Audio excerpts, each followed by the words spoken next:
والصلاة والسلام على أشرف المرسلين سيد الأولين والآخرين سيدنا وحبيبنا وشفيعنا ونبينا ومولانا محمد وعلى آله وصحبه أجمعين ورضي الله تبارك وتعالى عن قطب العارفين وإمام الصديقين مولانا أبي العباس أحمد بن محمد التجاني وخلفائه المهتدين وأهل طريقته الفائزين الرابحين أما بعد ginnaaw bi ñu sant yàlla julli ci Yonent bi sallallahu alayhi wa alihi wa sallam kon ñu ngi dellu si waat ci maariju wa mafatixu suud fi xadrati al-jami' wal wujudi sallallahu alayhi wa alihi wa sallam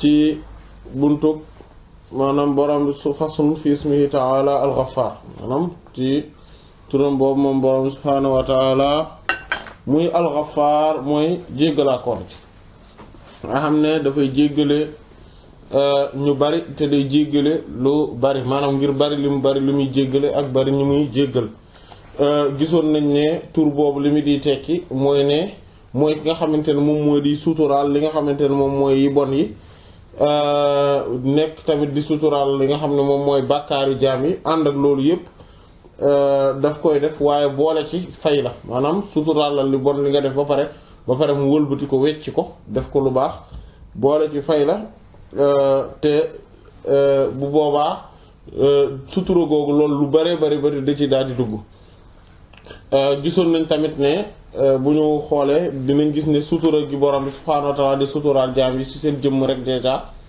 nga xamante ne daf leen a suturaal ba nga xamante ne par exemple nit ñi bàyyiwu leen noonu mais dañuy sol yére par exemple ñaareel bi ci des moom mooy bu ñu xoolee jëmmi nit ki ci biiram daf leen a suturaal ci biti de telle sorte que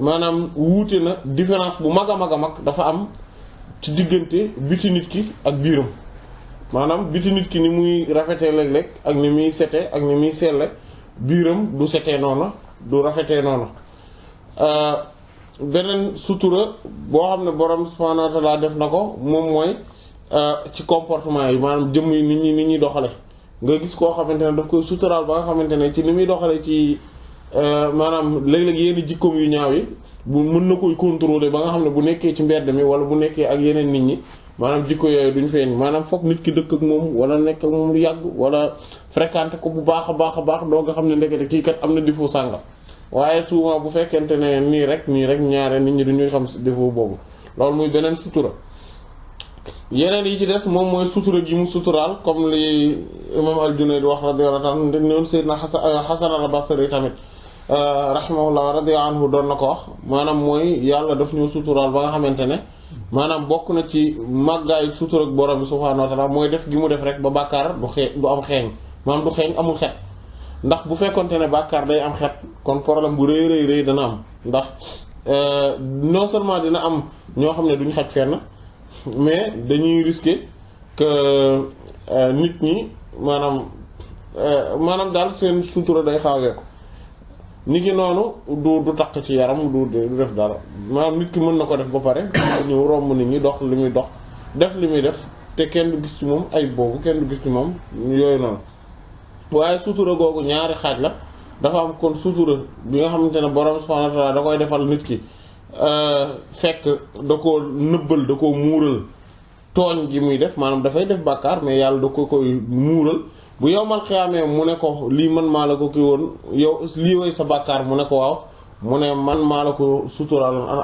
asturuhu satartuha laka fi dunya wa ana aghfiruha al yawma maanaam maa la ko suturaal comme li Yonent bi sallallahu alayhi wasallam wax ne maa la ko suturaaloon ci àdduna tey nag maa ngi nii jéggal naa la ko maanaam mooy non seulement dama koy effacer nit ñi duñ ko xam mais dama la ciy wooleel place u jëf ju ne au lieu ma ñu marqué fa ne jëf ju ba bon la woon ñu daal koy wëlbati ki def ko jëf ju baax comme ni alxuraan wax ulaa'ika yubaddilullahu sayyi'aatihim hasanaat ñooñu de jëf yi ñoom seen bon yi dañ koy daal di wecc def ko ay jëf yu baax loolu mooy benn xeet la ci sutura beneen xeet ci sutura gi moom mooy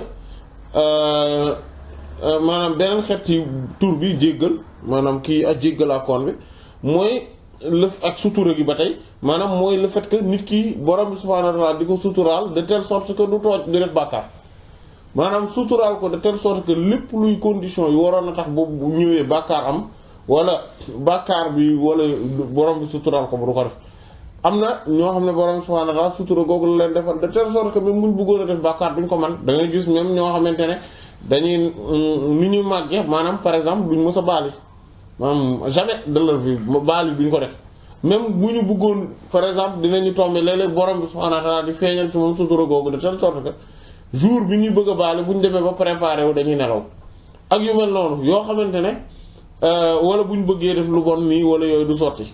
maanaam borom bi da leen di tëjal buntu lu bon yëpp ay mbir la yoo xamante ne maanaam loo xamante ne même tey ñoom loo xamante ne bu ñu bëggoon a jënd benn affaire boo xam ne dagganul a lekk wala yu mel noonu bu ñu demee dañuy fekk amul wala bu ñu demee bu ñu ko bëggee tamit dañuy wut moyens yëpp waaye affaire bi du sotti wala bu ñu bëggee liggéey boo xamante ne dafa xaraam wala da leen di xañ jaamu yàlla xañ leen ko maanaam nga gis ne borom subhanahu wa ta'ala da leen defal sutura ba nga xam ne maanaam da leen di dandal bàkkaar loolu tamit beneen xeet la boo xamante ne ñooñu dañ koy kii donc on disait que le nom Ghaffar donc c'est-à-dire le pardonneur ou le grand pardonneur parce que Ghafir c'est le pardonneur, Ghaffar le grand pardonneur, Ghafour c'est le très grand pardonneur, voilà, ou bien l'infiniment pardonneur. Donc c'est-à-dire que c'est quelqu'un, c'est Allah subhanahu wa ta'ala, c'est un des noms sublimes d'Allah subhanahu wa ta'ala, et que à travers ce nom, Allah subhanahu wa ta'ala couvre pudiquement, c'est-à-dire que donc d'une couverture pudique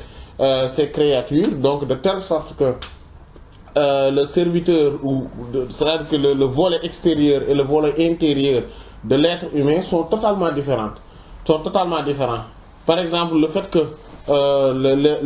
l'être humain soit bien habillé, parfumé, ou bien et que sa peau soit bien correcte, qu'elle soit jolie, belle, etc. Et que son intérieur soit totalement le contraire. Voilà, ça c'est un volet de cette couverture pudique, de cette couverture divine. Qu'on dit à citra. Voilà, c'est un voile que Allah subhanahu wa ta'ala a mis en place, mais plutôt une couverture. Et que cette couverture, donc on va résumer, passe de volet en volet.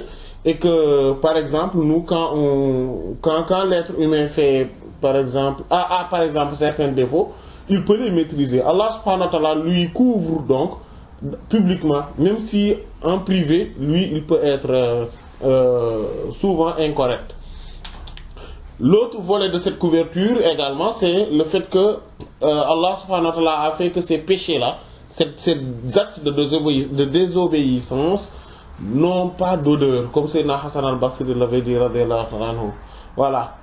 Parce que si, par exemple, à chaque fois qu'on aurait fait un péché et que on sort dans la rue, on sent mauvais parce que il y a le péché, et bien beaucoup ne sortiront pas de chez eux et souvent aussi et la société serait très mal organisée. Alors le fonctionnement de la société serait totalement remis en cause. Voilà. Maintenant le fait qu'Allah subhanahu wa ta'ala donc nous a couvert donc de cette couverture pudique, de telle sorte qu'on ne le sent pas, on ne sent pas le péché, mais aussi on ne le voit pas à l'œil nu. En tout cas, ce n'est pas donné à tout le monde de pouvoir l'apercevoir. Ça aussi, ça fait partie donc de ce volet-là. Pourquoi? Parce que nous avions vu donc lors de la séance précédente que le mot Ghaffar est donc donc l'attribut, c'est un nom donc d'acte et d'attribut aussi dans un autre volet qui est et que cet attribut c'est Al-Ghafr. Donc ce n'est pas Al-Maghfira qui est pour Ghafour, mais c'est Al-Ghafr qui est donc le fait qui est le fait de couvrir, le fait de couvrir. Et il n'y a pas que cette couverture, parce que c'est de là d'où vient le terme Mighfar. Mighfar, c'est la casque que mettent les scooterman ou bien les militaires. Voilà, donc ça a deux utilités. La première, c'est le fait que ça couvre la tête de telle sorte qu'on ne le voit pas, donc ça c'est comme un hijab. Mais la deuxième utilité, c'est le fait que quand on y frappe par exemple une épée ou une machette, etc., cela n'atteindra pas la tête. Ou bien quand on tire une balle, ou bien quand on tombe, on n'aura pas la tête fracturée. Donc sur ce plan-là, on voit qu'il a deux utilités. C'est pour cela que le mot ghafar ou le maghfira ou etc. c'est-à-dire que le pardon divin n'est pas en tant que tel la couverture. C'est-à-dire la couverture est une portion du pardon. C'est-à-dire qu'Allah subhanahu wa ta'ala couvre les péchés. Comme lui, il a dit, le prophète sallallahu alayhi wa sallam a dit le jour de la résurrection, Allah subhanahu wa ta'ala aura un entretien intime avec son serviteur et lui dira, ça c'est ton péché que tu avais fait. Il lui dit oui, je reconnais. Et il lui montrera tous ses péchés et il va penser qu'il va périr. Et Allah subhanahu wa ta'ala lui dit, satartuha laka fid dunya wa ana aghfiruha al-yawm. Je t'avais couvert pudiquement ce péché-là, cette désobéissance dans le bas monde, et aujourd'hui je te le pardonne. Donc on voit bien que cela n'est pas que le pardon n'est pas que cette couverture pudique, mais c'est cette couverture, mais aussi le fait qu'Allah subhanahu wa ta'ala couvre les méfaits, les mauvaises actions des serviteurs, et en même temps remplacer péché en bonne action, de telle sorte que celui qui les voit dans le registre, ou bien celui qui les voit tout simplement que de bonnes choses. C'est ça le pardon. Et il y a deux volets dedans. Il y a le fait qu'Allah subhanahu wa ta'ala donc couvre pudiquement le serviteur de telle sorte que même s'il commet un péché, même s'il commet un acte de désobéissance, qu'il ne soit pas puni, mais aussi qu'il ne soit pas vilipendé. Ça c'est une chose. Mais la deuxième chose, c'est le fait que Allah subhanahu wa ta'ala couvre pudiquement le serviteur de telle sorte qu'il l'éloigne totalement du péché. Et c'est là où on voit qu'Allah subhanahu wa ta'ala, quand il dit au prophète sallallahu alayhi wa sallam, implore le pardon pour ton péché. C'est-à-dire, implore le pardon parce que le mot ghafr, maghfira, ghufran, etc., ce terme-là indique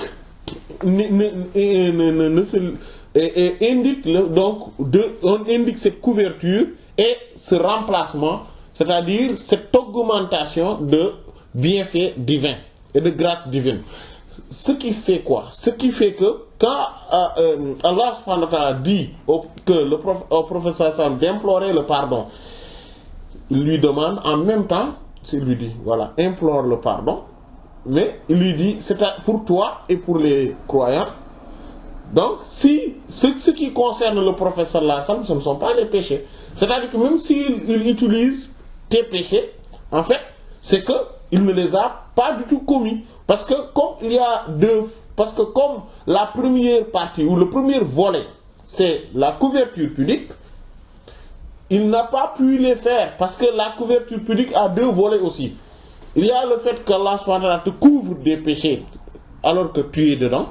Il te couvre donc de telle sorte que les gens ne verront pas que toi aussi tu commets des péchés comme les autres. Mais il y a aussi le fait qu'Allah subhanahu wa ta'ala puisse te couvrir de telle sorte que tu ne peux pas faire de péché. Ça aussi, ça rentre dans ce cadre de pardon divin. Parce qu'il suffisait qu'il retire cette couverture, que tu sois exposé au péché, comme tout le monde. Voilà, maintenant quand il dit le prophète sallallahu alayhi wa sallam que Allah va te pardonner tes péchés, etc., c'est de cette couverture dont on parle. Pas de l'autre couverture qui concerne le commun. Maintenant, après, comme nous l'avions dit lors de la séance précédente, il y a aussi l'autre volet, c'est-à-dire le fait que le pardon, que le prophète sallallahu alayhi wa sallam, quand il dit qu'il y a des brouillards, comme on dit, voilà, dans mon cœur, et que je demande à Allah pardon subhanahu wa ta'ala, je lui demande 70 fois pardon. C'est-à-dire, comme cela se trouve dans le Sahih de l'imam Muslim rahimahullah, innahu yughanu ala qalbi fa astaghfirullah 70 marra. Cela veut dire, entre autres, c'est-à-dire après ce volet-là, il y a aussi l'autre volet, c'est-à-dire qu'Allah subhanahu wa ta'ala fait accéder à son prophète sallallahu alayhi wa sallam à des connaissances des savoirs, une exploration des réalités divines, de telle sorte que il se dit que je n'avais pas cette connaissance, je n'étais pas dans la servitude, dans un degré aussi haut de servitude comme je le suis là maintenant, je n'y étais pas il y a quelques instants. Et il y a une descente de lumière également due à cela, et donc cela brouille mon cœur parce que c'est intense et que je demande à Allah subhanahu wa ta'ala pardon du fait que je ne le connaissais pas avant. Comme je le connais aujourd'hui, je ne l'adorais pas avant exactement comme je le fais aujourd'hui, je ne le louais pas avant exactement comme je le fais aujourd'hui, et par conséquent, je considère ma situation d'avant comme étant un péché, comme étant une désobéissance. Et de ce fait, avec les lumières qui se déversent donc dans son cœur, quand il dit astaghfirullah, astaghfirullah, astaghfirullah, ça lui permet de les canaliser et de les mettre en ordre dans son cœur. Voilà. Donc, c'est donc un autre volet. Mais cela ne veut pas dire qu'il fait des péchés comme les autres font des péchés, etc. Non, ça, hasha wa kallah. C'est impossible. Voilà. En gros, c'était ça.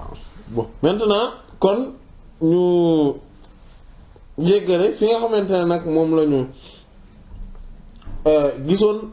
gisoon nañ ne voilà maanaam ne Yonent bi sallallahu alayhi wa sallam tamit dafa feeñoo tur boobu maanaam Yonent bi sallallahu alayhi wa sallam borom subhanahu wa ta'ala da koo ràng tur bi comme ni mu ko ràngee mboolem yeneen turam yi ak meloom moom sallallahu alayhi wa sallam. moo tax gisoon nañ ko boobu foofu la ñoon tajalla bihil maahi fa mustaghfiran liman ataahu wa dha shartun li infazi tawbati mooy tajalla feeñu na bi ci moom almaahi aji far bàkkaar bi xam nga Yonent bi sallallahu alayhi wasallam mooy far bàkkaar bi moom moo fi jëlee yu ñaaw maanaam moo fi jëlee lu bon moo fi jëlee tamit parce que comme ni nga xamante ne noonu la ko wax mu ne wa anal maahi yumha bil kufr man maay ki nga xam ne maa fi man maay ki fi far mbir yi ki fi faraate te man maa far maanaam ndax kéefër ci man lay faroo maanaam effacé woo ci man lay effacé woo sallallahu alayhi wasallam moo tax fa mustaghfiran moo tax muy nekk kuy sàkku kuy ji sàkku njéggal li man ñeel képp koo xam ne ataahu da koo dikkee maanaam képp koo xam ne dafa ñëw ci yent bi sallallahu alayhi wasallam comme ni ko alquran waxee walaw annahum iz zalamu anfusahum jaa'uka fastaghfarullaha wastaghfara lahumur rasul la wajadullaha tawwaban rahima mu ne képp koo xamante ne mu ne su fekkonte ne ñoom de saa yu ñu ñëwee saa yu ñu tooñee seen bopp maanaam ñu ñëw ci yow yonent bi sallallahu alayhi wasallam jaa'uka gis nga muy ñaari mbir maanaam première bi mooy dañoo xam ne ñoom tooñ nañ te loolu mooy caractère u nit moom dafay day tooñ foo ko fekk day tooñ ñaareel bi ci des comme ni ko yonent bi waxee sallallahu alayhi wasallam kullu bani aadama xattaa'una wa xayru xattaa'una at-tawwaabun doomu aadama yépp ay njuumkat lañ maanaam dañuy def ay njuumte dañuy bàkkaar ñépp nag waaye ñi nga xamante ne ñoom ñooy ñi gën ci ñiy def njuumte yooyu mooy ñiy tuub di delluwaat ci yàlla kon bu dee loolu am na kon bu boobaa ñoom ñépp la concerné waaye bu fekkente ne suñ defee loolu jaa'uka dañuy dikk ci yow yent bi sallallahu alayhi wasallam fastaghfirullah ñu sàkku njéggal yàlla waaye déglu lim ci teg mu ne waaye wastaghfara lahumur rasul yenent bi sallallahu alayhi wasallam moom moo leen di sàkkul njéggal loola de buñ ko defee dañuy la wajadullah tawwabar rahima daañ fekk yàlla nekk koo xam ne day nanguy tuub day yaatu yërmande maanaam kon ndekete ngir tuub moo tax mu jeexale ci ne wazaate lii charte la condition la li une phase ngir daw tawbatin tuub maanaam tuub ngir tuub gi mën a wér mën a sax faawu nit ki ñëw ci yent bi sallallahu alayhi wasallam comme ni ko alxuraan waxe moo tax képp koo xam ne da ngaa bëgg sa tuub wér faaw nga delluwaat ci kanamu yent bi sallallahu alayhi wasallam taxaw ne ko yent bi maa ngi nii yàlla maa ngi lay jéggalu bu ko defee yent bi sallallahu alayhi wasallam daal di jéggalul yàlla moom te loolu boo xoolee alxuraan wax ko te ñu xam ne dafa sax te xaqiqa la bu dul deñ maanaam saxaaba yi radiyallahu ta'ala anhum ñi nga xamante ne ñoo daan dund ci jamono yonent bi sallallahu alayhi wasallam ñoom dañ daan mën a ñëw ci kanamu yonent bi sallallahu alayhi wasallam muy benn waaye du ñoom ñëpp ñoo ko daan def maanaam du ñoom ñëpp ñoo daan def kenn ku ci nekk bàkkaar boo def rek daal di ñëw ci jëmmi yonent bi sallallahu alayhi wasallam maanaam sayyidina Muhammad ibn Abdullah taxaw ci kanamam naan ko yonent bi def naa bàkkaar def naa nangam ak nangam maanaam comme ni ko chrétiens yi di defe confession yooyu loolu daanul am ànd ak ne alquran wax na ne nañuy doxalee nii maanaam comme ce qui veut dire que ni mbir mi dafa laaj beneen dégg-dégg mbir mi daa laaj beneen dégg-dégg comme ni nga xamante ne noonu la ñuy defee suñuy taaye saa yu nekk ñuy ñëw ci kanamu yonent bi sallallahu alayhi wasallam nuyu ko ne ko assalaamu alayka ayyuhan nabi wa rahmatullahi wa barakatuh maanaam nuyu ko saa yu ñuy taaye pourtant dañ koy nuyu jàkkaarloo ak moom sallallahu alayhi wasallam noonu la ñu war a ngir ne lan ngir ne dañuy teewal suñu xol ndax xam gi ñu xam ne sayyidina Muhammad sallallahu alayhi wasallam dafa nekk koo xamante ne fépp la teew maanaam fépp la teew ngir ne fépp leeram moo fa ne sallallahu alayhi wasallam moo fa jëmmal bu boobaa soo taxawee maanaam képp kuy tuub dafa war di teewlu maanaa boobu teewlu jëmm sayyidina Muhammad sallallahu alayhi wasallam ci kanamam bu ko defee mu jéggalu yàlla bu ko defee jaarale ko ci jëmmi sayyidina Muhammad sallallahu alayhi wasallam su ko defee yàlla jéggal ko loolu nag moom alquran loolu la wax ne loolu bu amee daañ fekk yàlla di tuub mooy di nanguy tuub mooy ne loolu soo leen ko deful tuub gi du mën a daw loolu tax ne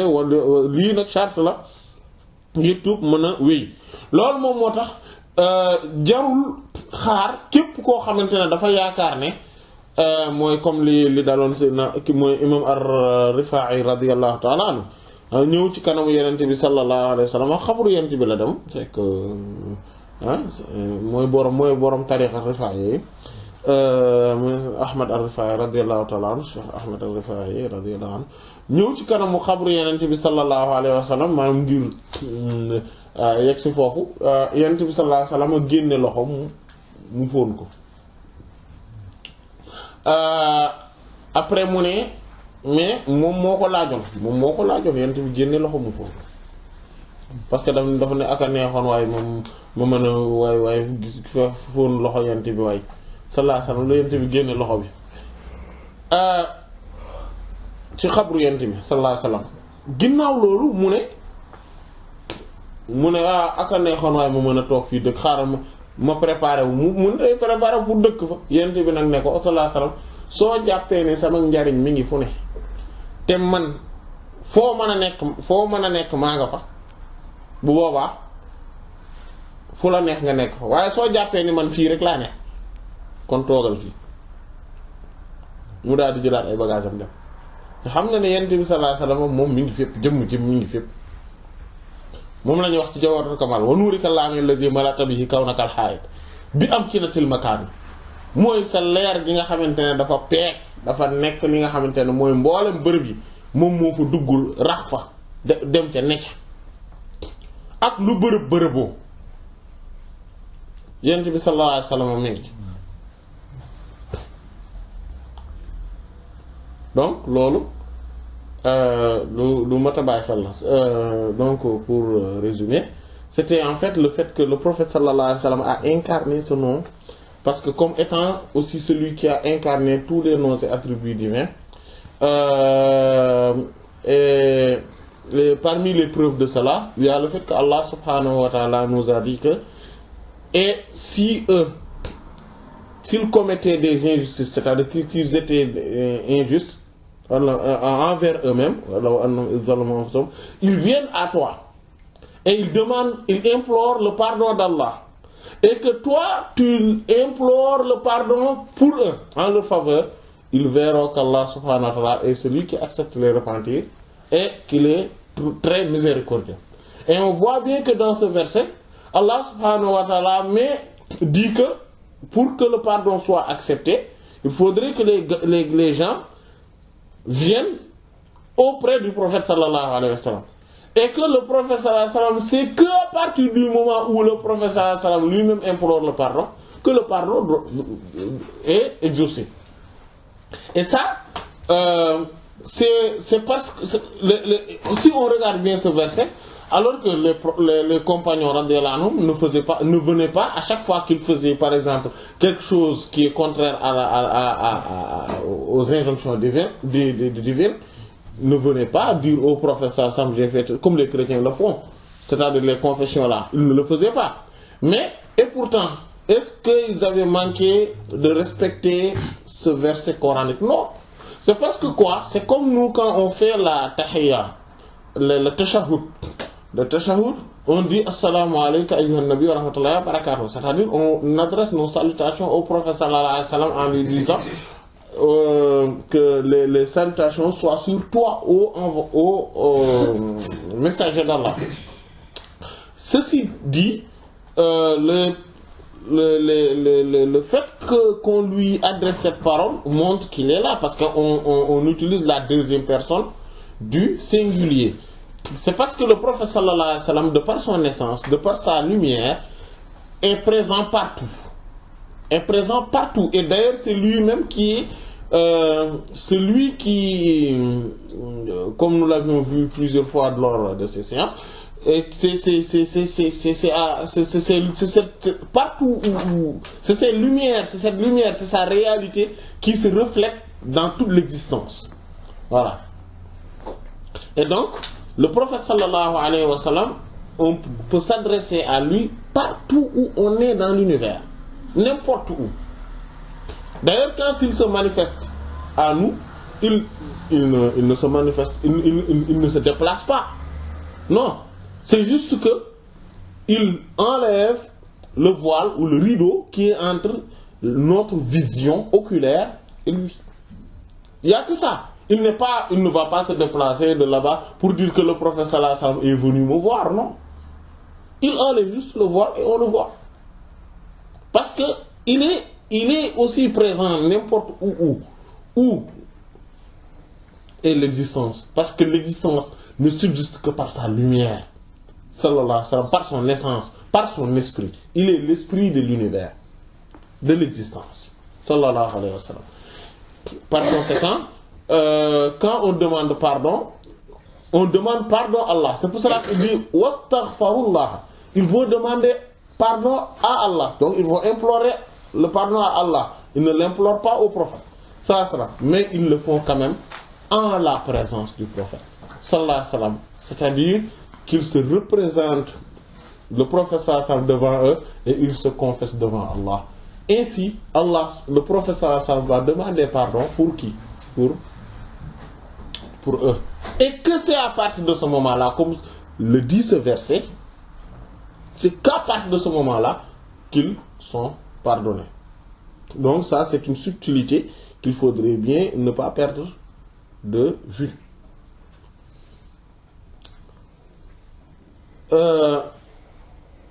Et d'ailleurs, pour être toujours sur cette lancée, on voit que le professeur, il y a donc un hadith qui est rapporté plusieurs fois de plusieurs chaînes, et parmi lesquelles il y a l'imam Al-Bazzar rahimahullah l'a rapporté, où le prophète sallallahu alayhi wa sallam disait que tous les lundis et tous les jeudis, on m'expose les actes de ma communauté, c'est-à-dire parce qu'il avait dit que hayati khayrun lakum wa mamati khayrun lakum, ma vie est meilleure pour vous et mon décès est aussi meilleur pour vous.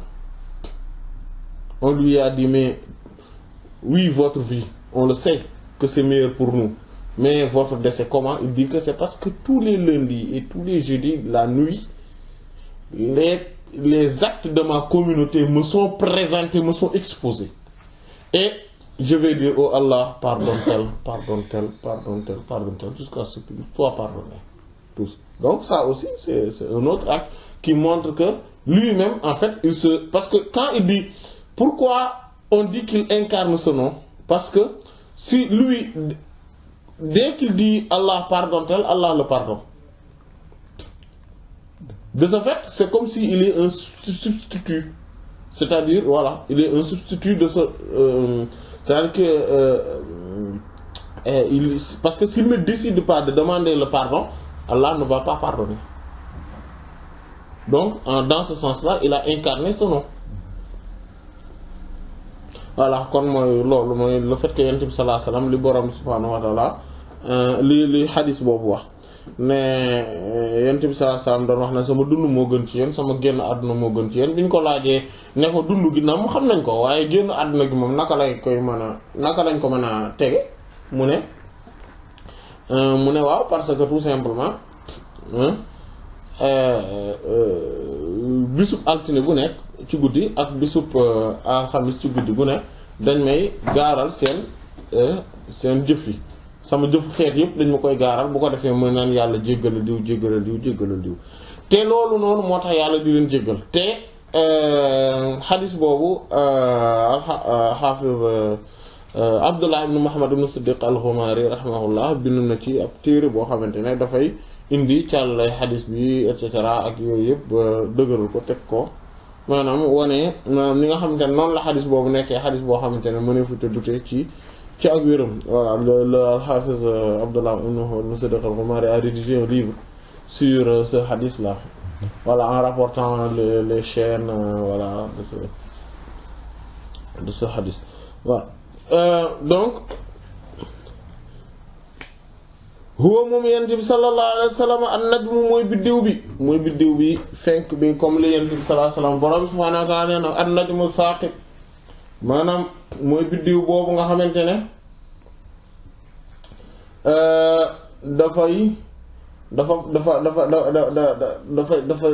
bënn waaw day daw di fenk di leer yent bi sallallahu alayhi wa sallam mooy biddiw boobu moo tax moom lay woon wan najmu idha hawa ma ngi waat ci biddiw bi su fàqee waaw biddiw bu fàq waaw di wadd waaw te loolu sooratu najm mooy sooratu numéro 53 xam biddiw bi yonent bi sallallahu alayhi wasallam mooy biddiw boobu sooratu numéro 53 te 53 xam ne mooy Ahmad maanaam turam boobu sallallahu alayhi wasallam waaw maanaam di wane ak làqatoom ak nëbbatoom et cetera sallallahu alayhi wa sallam yonent bi sallallahu alayhi wa sallam kon moom mooy biddiw boobu nga xamante ne moom mooy fàq di fenk ñépp di ko gis muy tëral yoon wi di mooy at-Taariq wa rahna ma adraka ma at-Taariq an-najmu as-saaqib mooy biddiw boobu nga xamante ne day rëdd yoon wi yonent bi nag sallallahu alayhi wa sallam mooy ci wane yoon wi mawsuufun dañ koo melale bi xafrin ci jéggale wa tawbatin ak tuub ak a nangu tuub loolu benn la mooy ne yonent bi sallallahu alayhi wasallam ñépp dañ koo xame woon ne moom du woon kuy fayantoo maanaam da daan jéggale di baale du nekk di tooñ war ba noppi ku ko tooñ mu baal la loolu lañ ko xame ba noppi itam da daan nangu kuy dellu ci borom bi subhaanahu wa ta'ala wala ku dellu si ci njuumte mu nangul ko niki noonu yonent bi sallallahu alayhi wa sallam bokk na ci liñ ko xame woon loolu rek mooy ci zahir rek maanaam mooy da daan nekk koo xamante ne même que ku ko jéem a rey sax da lay jéggal sallallahu alayhi wa sallam ba pare dafa nekkoon koo xamante ne tamit da daan delluwaat ci borom bi di dellu lu baree bari ci moom subhaanahu wa ta'ala waaye xam giñ ko xamal ne moom ci boppam mooy jël décision day jël décision di nangu di naan tuub waa baal naa baaluma mooy kama kenn ni nga xamante ne noonu la nekkee fii xadiis yi ci xadiisu man ka nga xam ne asaaba daal dafa laaloon maanaam daa jote woon ok asaaba daa jote woon bi zawjati ci soxna si maanaam mooy xadiis bu siiw boobu nekk ci saxiix xadiis bu sayyidina Abu Hurayra bi radiyallahu ta'ala anhu mooy waa ji ñëw ne yonent bi sallallahu alayhi wasallam man day def naa musiba dal na ma mu ne ko lu tax mu ne ko ndax bëccëgu Ramadan daal moom weeru koor damaa joteeg sama soxna waaw ñëw nag di jooy waaw di jooy ba sikkim bi tooy kay ñoo naan waaw daal tey musiba am na lu xew man daal waaw damaa joteeg sama soxna mu ne ko mais boo joteeg sa soxna wëccëgu weeru koor mu ne ko waaw mu ne ko ah kon de dangay goreel jaam mu ne ko ah manuma goreel jaam maanaam kon mu mu ko man dama am lu ma gorelee jàmm lu ma goreel jàmm mu ne ko waaw kon léegi da ngay woor 60 jours yu tegaloo mu ne ko loolu it manuma ko parce que 60 jours dafa bari te sax ñàkk ko man moo tax li ma dal nii dal ma maanaam ñàkk mën a toog muñ googu noonu rek moom moo tax li dal ma mu ne ko waa léegi kon dangay dem pendant dangay leele juróom benn fukki miskin danga leen di jox lu ñu dundee mu ne ko nag loolu awma ko de loolu moom awma ko mu ne ko waa kot baax na toogal nga xaar ñu nees tuut ñu indi lu war a tolloog paanu tàndarma jox ko yonent bi sallallahu alayhi wasallam yonent bi sallallahu alayhi wasallam jël ko ne ko waaw kay léegi saraxeel lii mu ne ko gis nga ku ma koy sarax xanaa ku ma gën a ñàkk mais man diggante ñaari montagne yi wër Madina fii yépp waat naa ci yàlla ni maa fi gën a ñàkk kon ku ma koy sarax yonent bi sallallahu alayhi wasallam ree ni ko waa jël ko te nga dem kon sarax ko sa bopp loolu maanaam loolu tamit beneen mbir la buy man wane maanaam ni muy jéggale ak ni muy baalee ba pare di taxaw li gën a yéeme mooy loolu mooy di taxaw ci kan ci li nga xamante ne borom bi subhaanahu wa ta'ala moo ko sañ a def mais borom bi délégué ko pouvoir mu mën a taxaw ne lii maanaam procédé nii soo mënul loolu defal lii ba ca cëppaandaw ga mu jël mu taxawaay boobu ba pare daan ni ko waaw baax na demal maanaam garawul dara toppaloo tulo ci waaye yamul ci dara toppatuloo ci waaye yóbbaaleel tàndarma ji maanaam nga gis ne kon loolu tamit beneen mbir la buy feeñal ni Yonent bi sallallahu alayhi wasallam dafa incarné tur bii nii voilà c'est donc aussi l'histoire du Médinois qui avait eu des rapports intimes avec son épouse pendant le Ramadan et donc il est venu voir le prophète sallallahu alayhi wasallam qui lui dit donc voilà donc il en pleure voilà et le prophète sallallahu alayhi wasallam lui dit non mais il suffit juste d'affranchir un esclave. Il dit que mais j'en ai pas. Il lui dit bien d'accord. Maintenant tu vas jeûner 60 jours consécutifs, 2 mois consécutifs. Il dit mais je ne peux pas parce que d'ailleurs c'est pour cela que j'ai commis cette erreur. Donc je ne peux pas. 60 jours non. Il lui dit d'accord. Donc tu vas faire nourrir 60 pauvre. Il dit ben je suis extrêmement pauvre, je ne peux pas. Je n'ai pas les moyens. Il lui dit d'accord. Donc attends, bon donc ils ont amené donc un fût de dattes. Il lui a dit voilà, prends-le et tu vas le donc donner en aumône. Il dit mais si je le donne en aumône, je vais le donner quand même à quelqu'un qui est plus pauvre que moi. Alors que entre les deux montagnes de Médine, je jure par Allah que je suis le plus pauvre. Il lui dit d'accord. Le professeur a souri et il lui a dit d'accord, donc ramène-le pour toi. Mais ça montre que en fait le fait que lui-même il se met donc il est substitué d'Allah subhanahu wa ta'ala pour dire que pour que ce péché-là soit pardonné, il faut telle chose. Ça c'est une chose. Le fait ça montre également qu'il incarne ce nom divin, c'est-à-dire le Ghafar, le grand pardonneur. Mais aussi, il y a le fait que à la fin, il dit même si tu ne fais rien, même si tu ne donnes rien, même si tu ne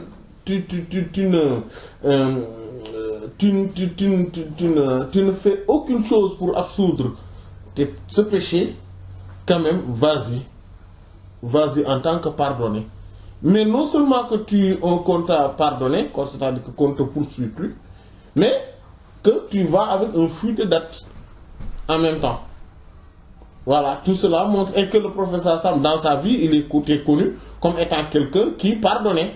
voilà, il n'était pas quelqu'un qui prenait la revanche tout le temps sur les gens, qui, voilà, à chaque fois qu'on lui faisait quelque chose de mal, qu'il disait que voilà, je vais répondre le mal par le mal, non. Mais c'était tout à fait le contraire. Il répondait toujours le mal par le bien. Et ça montre que il a incarné le fait qu'il soit un grand pardonneur. Voilà. Sallallahu alayhi wa sallam. Donc c'est l'étoile filante qui incarne cela. Sallallahu alayhi wa sallam. no wa min faydihi moo tax ci bëbbam nag xat dëgg-dëgg saara la mujjee nekk ab daalu naa ñañuy wax ab daal yi ci ñun maanaam ñun dañoo am ñoo xamante ne ñun ñooñu lañuy wax ab daal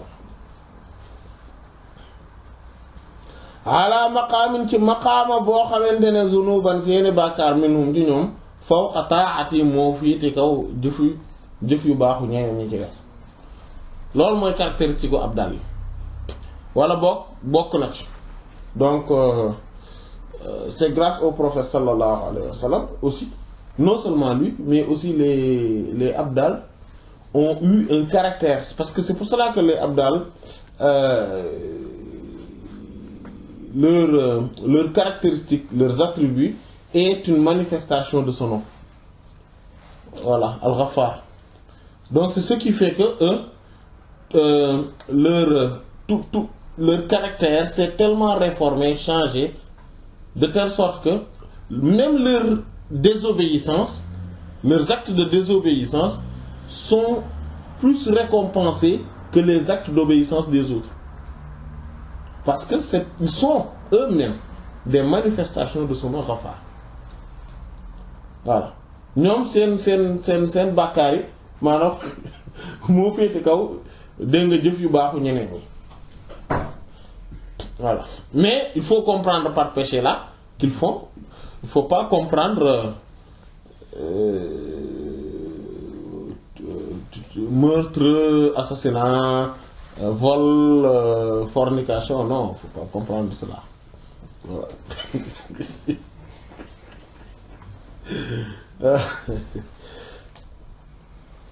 Loolu abdal yi après dañ kii seeni mbir insha allah. Mais ay nit yàlla yu yéeme lañ ñu doy waar seen benn ñoom borom maanaam ñetti caractéristiques lañ am maanaam abdal yi ñoom ñëpp tolloowuñ maqaama tolloowuñ niveau mais li nga xamante ne moom mooy seen caractéristique commun moom mooy ñeent ñi nga xamante ne ñeenti caractéristiques yi nga xamante ne souvent moom la ñu tudd ci wilaaya bon sifatul abdal yi nga xam ne moom la al imam ibn arabi radiyallahu ta'ala anhu cité te boo xoolee Sëriñ Tuubaa radiyallahu ta'ala indiwaat ko ci xoqal bukaaw mooy fi mu naan arkaanu bayti jami'il qawmi arba'atun biha yu'assasu bunyanul wilayati sumtun wajuhun tawilun ba'dahu saharun wa uzlatun an shuyukhin bil isharati maanaam loolu melo yooyu muy wax ci foofu maanaam melo yooyu ne wax ne ñoom ñooy ñeenti ponk yi nga xamante ne ci la ñuy tabaxee néeg bi ñuy tuddee wilaya maanaam dëkk walla kër gi ñu naan wilaya maanaam ñeenti ñooñu mu naan ponk yi arkaanu bayti jami'il qawm maanaam ñoom gaa yu baax yooyu nitu yàlla yi dañoo am tabax boo xamante ne moom la ñu tabaxee maanaam seen wilaya nag mooy léegi li nekk ci nit ba mu tax ñu naan ko wàllu yu loolu muy relation boobu nit ki di am ak borom subhaanahu wa taala nga xamante ne dañuy déggoo maanaam neexoo loolu mu ne ñoom ñeenti ponk la am ñeenti tabax la am comme ni ko Sayyid Muhyiddin Ibn Arabi radiyallahu ta'ala anhu waxe mais ñeenti ñooñu nga xamante ne moom la tudd ne ñoom la ñu amee maanaam ñooñu wàllu yooyu loolu moo tax lu mat a bàyyi xel la bu ñuy wax wàllu yi dañ mel nii mais il faut que ñu xam yan xeeti wàllu yu la ñuy wax parce que par exemple ci bayit yooyu du ne wàllu yu yëpp ñoo mel noonu ce qui fait que yow boo gisul nit ku mel noonu nga ni du wàllu yu du affaire bi demee wut noonu ñooñu noonu abdal yi rek la abdal yi kese ñoo mel noonu mu ñooy ñi nga xamante ne seen ñoom wilaaya seen caractéristiques yi nekk ci ñoom loolu noonu lañ ko amee mooy lan mooy dafa am mooy sumtu noppi maam ñoom bëriwuñu wax abdal yi loolu benn caractéristique lañu le fait que bëriwuñu wax dafay tax ba duñu wax lu bon duñ dugg ci lu jaaduwul suñuy wax lu baax rek la ñuy wax buñ ci waree noppi ñu noppi mais par contre lañ war a wax danañ ko wax ak yu mel noonu buñ ci boolee non seulement dañ loolu tamit day tax ba duñu am yenn bànneex yi maanaam et que loolu donc mooy noppi après xiif gi day tax ñu mën a dëddu àdduna complètement ak wéet maanaam som turoo jo am tawilun maanaam xiif gu yàgg baadoo saharun ak maanaam mooy di fanaanee jaamu yàlla wala di bëri lu ñuy yeewu ci guddi gi ngir jaamu yàlla loolu tamit beneen caractéristique la boo xamante ne dafa nekk ci ñoom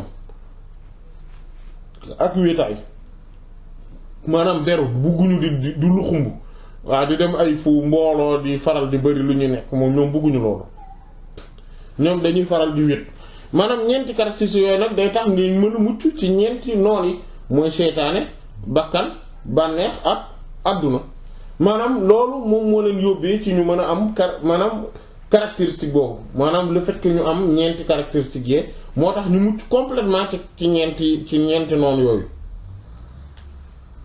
mais loolu nag abdal yi moo tax ku bëgg a bokk ci abdal yi faaw ngay doxalee noonu maanaam faaw ngay doxalee noonu maanaam nga bokk ci ñi nga xamante ne say wax du bari booy wax lu baax kese ngay wax ngay bëri looy ngay jaamu yàlla guddi gi di bëri looy di jël temps bu bari ci guddi gi di ci jaamu yàlla ba noppi nga nekk tamit koo xamante ne dangay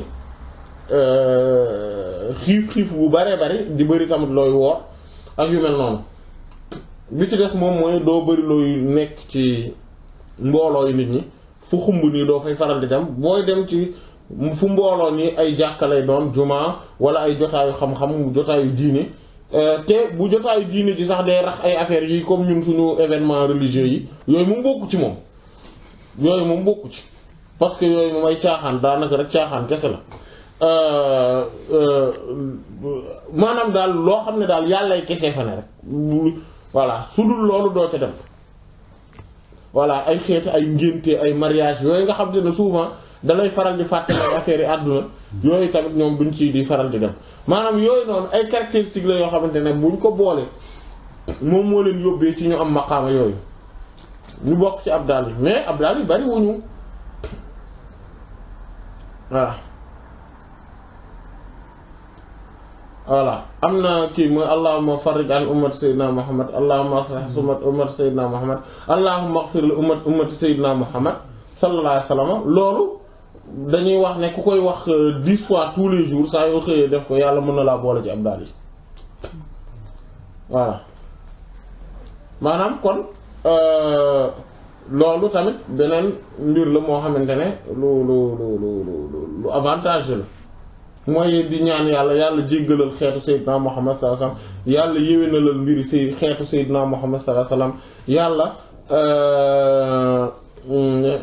fajal aajo yi maanaam xeetu Seydina Muhammad sallallahu alayhi wasallam nga di ko wax maanaam fukki yoon bis bu jot saa yu suba jotee wala su bis bi nga wax ko fukki yoon insha allahu taala bés dana jot mu amal na borom bi subhanahu wa ta'ala dugal la ci xeet ci abdal yi parce que ay wàllu yu yéeme lañ parce que bokk na ci seen caractéristique seen kii mooy le fait que ñu am pouvoir mën a soppeeku maanaam ñoom dañoo am pouvoir boobu maanaam dañu mën a soppeeku tey da leen di neex dañuy ñëw su leen neexee ñu nekk comme ni ñu nekkee nit mën nañu soppaliku façon lu leen neex mën nañu soppaliku malaaka wala jinne wala ñu soppaliku benn rab ni benn ci njaay àll yi wala ñu soppaliku garab dem taxaw fenn xaar wala maanaam mën nañu soppaliku lu leen neex nit ki noonu mën nañoo multiplier wu mel nu bari maanaam loolu tamit mën nañ ko ñoom pouvoir boobu yàlla leen ko may mais ñooñu mais nag te beneen bi ci des mooy comme ni ko xadiis yi waxe ne ñoom ñooy tax yàlla di wàcce taw yi ci seen barke la yàllay wàccee taw ci la yàllay wërsëgalee jaam yi te ci seen barke ci la yàlla di xettalee jaam yi tamit ci yenn musiba yi. donc yooyu tamit da ngay gis ne kon ñoom ay xeetu wàllu yu spécifique lañ yu spécifique sax maanaam du n'importe qui rek mooy jóg rek am maqaama boobu maanaam jikko yi nga xamante ne moom mooy jikko yi nga xam ne ci lañ tabaxee seen néeg ñoom maanaam ci lañu tabaxee seen kii jikko yi maanaam du ne dañuy tobb rek saxal mbaamu sulli maanaam du tey lañ koy commencer mel après ginnaaw suba ñu nekk ay abdal affaire bi demewul noonu voilà ba noppi ñoom 40 personnes lañ léeg-léeg ñu nekk 30 léegi mais 40 personnes la ñuy nekk au grand maximum mais nag ñoom tamit dañuy bokk ci waa ahlu diwaan voilà mais abdal yi dafa bokk ci seen ay caractéristiques mooy le fait que ñoom suñu dañu am en fait ñetti catégorie lañ dafa am ñi nga xamante ne ci seeni jëf ci lañu amee badaliya googu ñoom mooy maanaam mooy seen jikki bi mooy badaliya gi ñoom dafa am ñoo xam ne ci seen jëf lañ ko defee mooy ci côté af'al yi la am ñoo xamante ne ci côté sifaat yi la lañ ko nekke am ñoo xam ne ci côté zaat bi lañ ko nekke ci seen nekk-nekk ci seen essence par essence même lañ ko nekke loolu après nañ ci ñëwaat nii voilà donc on parlait du fait que donc les abdal sont des gens très spécifiques dans la wilaya parce que ce sont des gens qui ont acquis ou plutôt qui ont acquis donc leur station de badaliya donc ils ont le station de abdal ils l'ont acquis parce que ils ont persévéré dans 4 vertus: le silence, donc avec tout ce que cela puisse englober, c'est-à-dire garder le silence quand il le faut, mais aussi parler quand il le faut, voilà. Mais il garde le silence pendant longtemps. Il y a aussi la faim. Bon, la faim aussi, cela ne veut pas dire qu'on va avoir faim tout le temps, et que, ou bien plutôt que par exemple le maçon ou comment il s'appelle, l'ouvrier là, l'ouvrier lambda, celui qui fait le manœuvre, etc. Hein? On dit manœuvre. Lui, il ne peut pas avoir une faim comme celui qui est dans les bureaux avec les climatiseurs. Voilà, donc il faudrait bien voir sans exagération, mais aussi sans laxisme. Et il y a donc la faim, il y a la veillée pieuse aussi, donc ça aussi, sans exagération, mais sans laxisme aussi. Et il y a l'isolement, le fait qu'il s'isole donc des groupes voilà, en tout cas il s'isole de tout ce qui est mondain, etc. Voilà.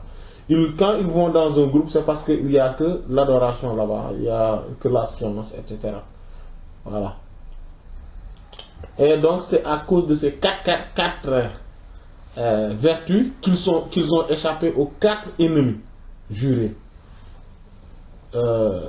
L'ego, le nafs, shaitan, donc le démon, al-hawa, donc la passion, et ad-dunya, ce bas monde. Voilà. Et par conséquent, ils ont accédé donc à cette station des abdal. Ils deviennent des abdal. Mais ils sont très spécifiques parce que ce sont des saints qui peuvent se métamorphoser comme ils veulent. Ils changent, voilà.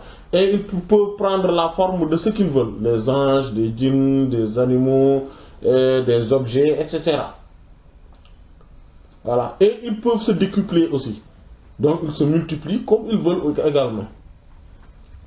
Et la différence entre les abdal et les autres awliya qui ont ce pouvoir, c'est que les abdal, eux, ils peuvent le faire n'importe quand ils le veulent et n'importe comment ils le veulent. Contrairement aux autres saints qui ont cette capacité, certains parmi d'autres saints qui ont cette capacité, mais ils peuvent le réussir aujourd'hui, demain ils ne peuvent pas, ça ne fonctionne pas. Mais les abdal, ils peuvent le faire tout le temps. Et de la manière dont ils le veulent. Bon, en fait, au paradis, c'est comme ça que ça se passe aussi. Au paradis, on prend la forme qu'on veut, n'importe quand, n'importe comment. On se décuple, on se multiplie comme on veut, etc. On est dans beaucoup de lieux différents. Comme on veut. En train de manger là-bas, en train de boire là-bas, être avec les Hourouaïn, les Houris là-bas, être en train de contempler un paysage là-bas, etc. Et tout en même temps. Avoir plusieurs formes en même temps, les abdal sont ici. Eux aussi, ils ont ce pouvoir-là, ici-bas. Et aussi, quand on tue, par exemple, quand ils se transforment, eux, contrairement aux anges et aux djinns, parce que le djinn, quand il se transforme à une image, à une silhouette, quand il se manifeste sous une silhouette, si on tue cette silhouette, le djinn va mourir. L'ange, quand on tue cette silhouette, il ne va pas mourir, l'ange ne va pas mourir, mais il ne peut plus se manifester sous cette silhouette-là. Par exemple, si un ange se manifeste sous la forme d'un humain ou d'un lion, et qu'on arrive à tuer cet homme ou ce lion-là, il ne pourra plus jamais prendre la forme d'un humain ou d'un lion. C'est d'autres formes qu'il pourra prendre. Contrairement aux saints. Eux, quand on les tue, c'est comme dans le monde des rêves. Quand par exemple on rêve, par exemple, couper par exemple la main de quelqu'un dans un rêve, cela n'a pas d'effet dans le monde réel. Quand on se lève, on se réveille, on voit que le gars, on le rencontre à nouveau, on le voit avec sa main. Ça n'a aucun effet. C'est ainsi. Avec les abdal, s'ils se transforment, s'ils prennent la forme de d'autres choses ou de quelqu'un, qu'on tue cette personne ou qu'on fasse quoi que ce soit avec eux, ça n'a pas d'effet sur lui. Voilà. Et parmi les spécificités, comme le professeur sallallahu alayhi wa sallam l'a dit, c'est que à cause d'eux aussi qu'on est abreuvé, qu'Allah subhanahu wa ta'ala nous pourvoit, mais aussi c'est par eux qu'ils nous viennent en secours. Voilà, l'imam As-Suyuti rahimahullah a rédigé un épître sur ce sujet-là, sur les hadiths en tout cas qui parlent de ces gens, voilà, qu'il a appelé al-Khabarud Dal ala wujudil khawsi wal aqtabi wan nujaba wal abdal, parce que il y avait des gens qui se disaient que oui, c'est pas possible que des gens comme ça puissent exister. Il a rédigé ce livre, il a amené des hadiths qui parlent en tout cas de leur existence, pas de leurs caractéristiques, mais de leur existence. Voilà. Voilà, kon ñooñu et que donc on disait que aussi la badaliya, le fait d'être parmi les abdal, a plusieurs formes. Il y a le fait qu'il soit un être humain, c'est-à-dire que cela se manifeste par les actes, par les attributs, tantôt par les attributs et tantôt par l'essence. Celui dont son statut de abdal s'est manifesté par les actes, il y a deux niveaux. Il y a le niveau le plus haut et le niveau le plus bas. Le niveau le plus bas, c'est que Allah subhanahu wa ta'ala ne les tient aucunement en compte de leur péché. C'est-à-dire qu'à chaque fois qu'ils fassent quelque chose qui est un acte de désobéissance, c'est automatiquement remplacé, comme étant un acte d'obéissance. Automatiquement. En fait, c'est eux, dans leur carnet, dans leur registre, il n'y a pas de mauvaise action. Tout ce qu'ils font comme action, c'est une bonne action qui sera inscrite. Comme Allah l'a dit, ulaika yubaddilullahu sayyi'atihim hasanat. Eux, Allah subhanahu wa ta'ala change ou voilà, intervertit, modifie leur mauvaise action en bonne action. Ça c'est donc une partie. La deuxième, c'est le fait qu'Allah subhanahu wa ta'ala fasse qu'ils n'en commettent pas. Voilà. Ils n'en commettent pas. ils sont toujours dans une bonne action. Et quand il s'agit de leurs attributs, c'est-à-dire qu'ils se manifestent dans cette maqam avec leurs attributs, donc eux ils sont plus hauts aussi, c'est que leurs mauvaises actions sont remplacées par leurs mauvais attributs sont remplacés par de bons attributs. C'est-à-dire que ils étaient, par exemple, auparavant, ils étaient des gens qui étaient avares, qui se fâchaient vite, etc., qui se mettaient en colère très rapidement, etc. Et maintenant, ce sont des gens qui sont généreux, qui ne se mettent plus en colère, etc., qui sont amoureux, qui sont modestes, voilà. Donc c'est parce que le mot abdal, donc le badaliya, ça vient du mot modification. Badal, ça veut dire modification. C'est-à-dire qu'ils se modifient tout simplement. Ils se métamorphosent, voilà. C'est là d'où ça vient. Mais quand ils arrivent au sommet, ils peuvent même se métamorphoser, se manifester comme ils veulent, se décupler comme ils veulent. Mais c'est des étapes. Et donc la deuxième étape, c'est l'étape des attributs. Et arrivé à ce stade-là, ils deviennent des gens qui se métamorphosent dans leurs caractéristiques même, dans leurs attributs.